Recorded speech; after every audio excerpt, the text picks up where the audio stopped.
alaykum hurmatli prezidentimiz Shavkat Miramonovich va Samarqand viloyat hokimi Aziz Boboyevga murojaat qilmoqchiman. Mana bizlar shu Rizoqulovlar oilamiz bilan shu yerda mana bu bobomdan qolgan meros 45 yildan beri shuni bizlar mehnat qilib o'z bola-chaqamizni boqib kelyapmiz. Endi mana shu kunga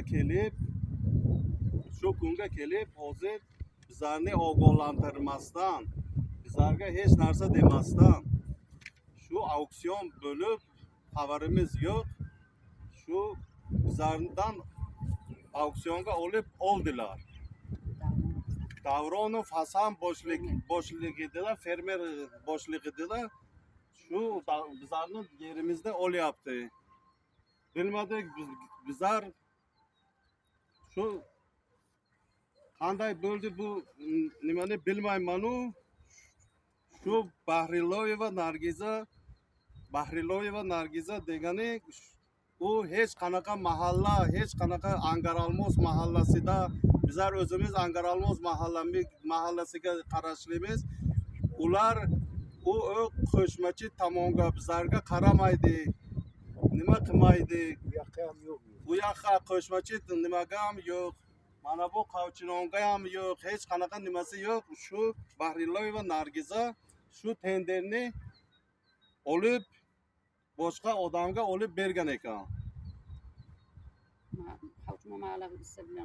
Qavchinon mahallasi bilan o'ynab shu ishni nima qilib bizlardan so'ramasdan, hech narsa qilmasdan olgan. Shu sabab bizlar mana murojaat etdik O'zbekiston Respublikasi Prezidenti Shavkat Mirziyoyevga, O'zbekiston Respublikasi Bosh prokuroriga murojaat etdik. O'zbekiston Respublikasi Milliy xavfsizlik raisiga murojaat etdik. O'zbekiston Respublikasi Qishloq xo'jalik ministriga, O'zbekiston Respublikasi Ichki ishlar vazirligiga, Samarqand viloyat hokimi Turdimovga, Samarqand viloyat prokuroriga, Samarqand tuman prokuroriga, Agroprom raisiga, Samarqand tuman hokimiga, Samarqand tuman xalq qabulxonasiga murojaat etdik. Va yana Samarqand tuman prokurori Abdurahmonov G'ayratga murojaat etdik. Shu sabab bizlarni hech qanaqa mana bu bir yildan beri bizlar shunga murojaat etib kelyapmiz. Hech kim bizlarga eshitadigan odam yo'q. Bizlarga yordam beradigan odam eshitishni xohlamayapti. Hech kim bizlarga yordam bermayapti. Mana shu sabab bizlar mana bu yerda bola chaqamizni boqib, mana shu kun oilaviy mana bu kun ko'rar edik. O'zi mana bu 1 gektar joy bu yerda. Ko'p emas. Endi mana qarang, mana. Yana yaqinda kelib o'zi dokumentlari yo'q ularni bizlarni uchastkovoy Faridun degan Angaralmos uchastkovoyi bizlarga kelib haqorat qilib bo'limga tegmanlar deb bizlarni qo'ymadi. Endi qarang mana.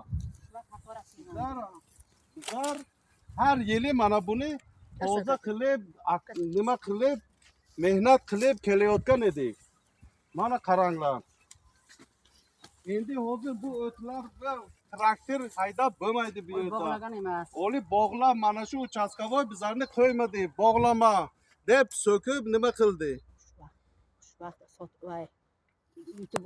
Mana hozir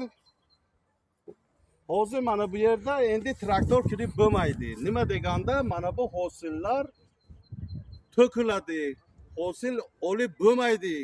Endi buni qarang, nima qilishni bilmayapmiz. Hurmatli prezident, iltimos sizga shu narsani ko'rib bizlarga yordam bersangiz. Nima qilishni bilmayapmiz. Bizlar bir dehqon nimadan katta bo'lib 45 yildan mana bu yerda nima qilib mehnat qilib kelyapmiz. Endi bilmadim qanday oldi. Mana endi mana bu antena qaysi kompaniya? Beeline. Beeline Yumes, Yumes. mana bu Yumes. kompaniya Yumes bizlarga mana bu nima qilib shu yerda o'rnatdi, чтобы связь bo'lsin deb har oyi bizlarga Fermer xo'jaligi imtiyoz. bir yilga fermer xo'jaligiga pul o'tkazadi. 2021 yil shu Davronov Hasan hay shu antennani puli bilan расчет deb bizlar u Davronov Hasan bizlarga qarindosh bo'ladi. Bizlar ishongan edik u odamga. Shu antennani puli o'tyapti deb bizlar unga ishonib, to'g'ri aybimiz bor, hurmatli prezident. Unga ishonib bizlar nalog bergan deb o'ylab shu yerda nima qilgan edik? Ishlab yurgan edik. Bilmadim u nalogni bermaganmi, nima qilganmi, endi uni bilmayman. Endi hay nima deyishga bilmayman. Shunaqa qilib bizlarni nima qilmasdan shu nimani nalog bermasdan bizlardan shu zaxiraga berib shu yerni oldi bizlarga, endi bizlar sarson. Nima qilishni bilmaymiz.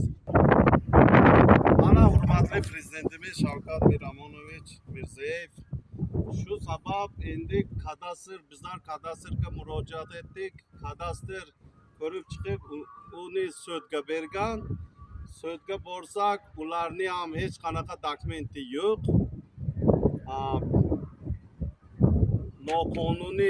Noqonuniy auksion bo'lganmi, bilmadim. Noqonuniy auksion bo'lgan, soxtakorlik bo'lgan. Shu sabab uchastkovoy kelib bizlarni ishlashga qo'ymayapti. Nima qilishni bilmayapmiz. Shuning uchun sizlarga murojaat etyapmiz. Iloji bo'lsa yordam bersangiz. Iltimos qilamiz. Shu oilamizga o'zi hech qanaqa ko'p emas bu yer, o'zi 1 gektar. Shunga endi mehnat qilib ro'zg'orimizni ko'rib chiqyapmiz. Shuni ham endi bilmadim qanday qilib olib hech qanaqa dokumentsiz bizlarni sarson qilib uchastkovoy kelib qo'ymasdan mana bu holatga keldi. Nima qilishni bilmayapmiz. Endi bu yerda traktor haydab bo'lmaydi, kirgizib bo'lmaydi bu yerda traktorni, hosillar to'kiladi. Nima qilishni bilmayapmiz. Shunga Shavkat Miromonovich iltimos sizga bitta yordam bersangiz, iltimos qilamiz. Faqat yordam bering. Iltimos. Ko'rib chiqing shuni.